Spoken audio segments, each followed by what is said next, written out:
This video comes in 3 parts.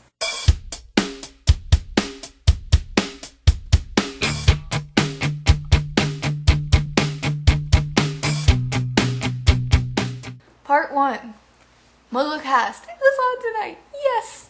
And they were talking about the movie being split and all that stuff. At the very end, I had 2 questions. One question is, would the WB make the Dumbledore-Grindelwald relationship bigger and larger than it was in the books? My answer to that question is yes, they would, because it's the WB, and they're an entertainment, an American entertainment company, and with that, the relationships are put forward 10 times than they are in books and other things, because it's drama and it adds more drama to it, the movie. And so yeah, I think WB will definitely end up doing that and making them so much closer than they were in the books.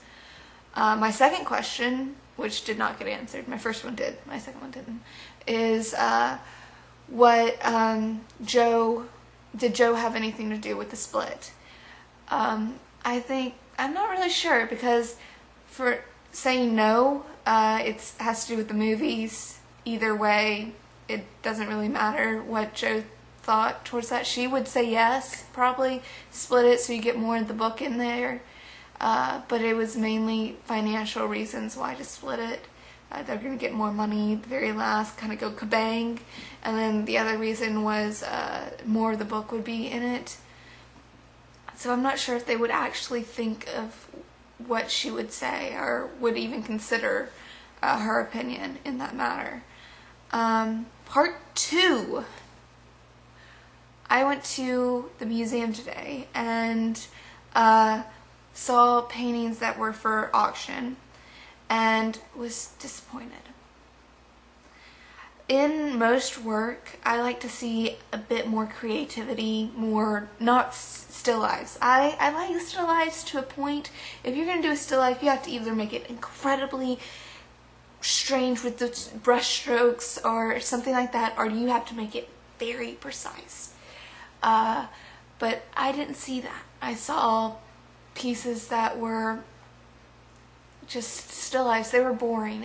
I was disappointed, which shows a lot, because people go out and they get these artworks, they bring them back to our museum, and then they sell it from the museum.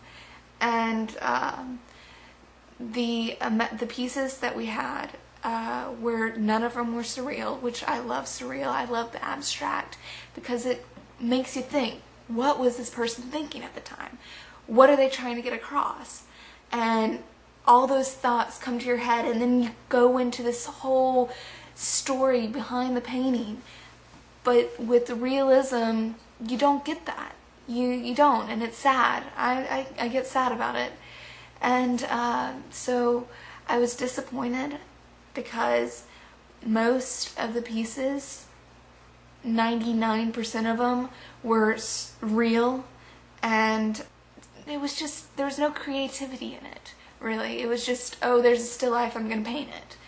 And it shows a lot of the taste that, where I live, that taste, and it's disappointing that I live in a place where it's not accepted. Surreal is not accepted. The abstract is not accepted. And it's just, it's really disappointing. Part 3. I finally finished re-editing the Doctor Who video with a few little changes, I think, for the better. And there's also a few for the worse, because I like my beginning of the other one better than the one I have right now. But I had to make the clips longer. And there's still some blockiness. But that's too bad. I'm not editing it again. I don't have time, and my spring break is almost over, and I'm just not gonna get it done. And so I'm uploading the re-edited one. I can upload the first one, but it's scary. So right now I'm uploading it, and YouTube's being evil and won't upload it.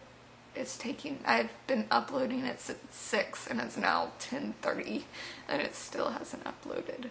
So I'm gonna edit this and hopefully have them both up by tomorrow. Or whenever you see this video, the other one will be up too. Yep, bye.